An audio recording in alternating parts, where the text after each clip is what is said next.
দুঃসংবাদ পেল বাংলাদেশ দল, ইনজুরিতে বিশ্বকাপ থেকে বিদায় শরীফুল ইসলামের।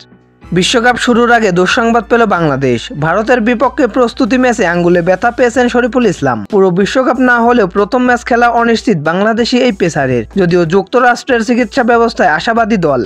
দুঃসহ এক ম্যাচ শেষে দুঃসংবাদ সঙ্গী করে মাঠ ছাড়ল বাংলাদেশ দল।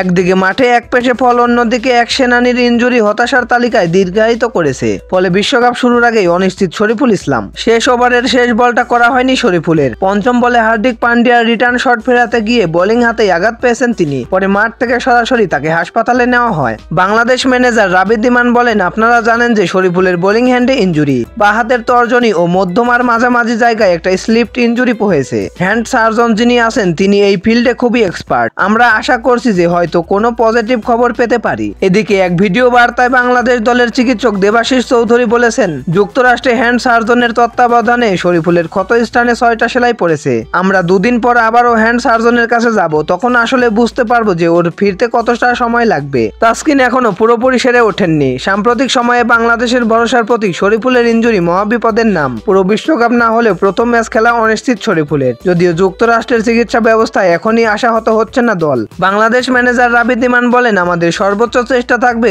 যাতে তাকে এখানকার সেরা চিকিৎসাটা দেওয়া যায়। তারপর বাকিটা বলতে পারবো। এই মুহূর্তে আসলে বলাটা কষ্টসাধ্য। উল্লেখ্য, বাংলাদেশ দলের সঙ্গে স্ট্যান্ড বাই হিসেবে আছেন আরেক পেসার হাসান মাহমুদ। তো দর্শক বন্ধুরা, খেলাধুলার সকল আপডেট সবার আগে পেতে চ্যানেলটি সাবস্ক্রাইব করে পাশে থাকুন। ধন্যবাদ।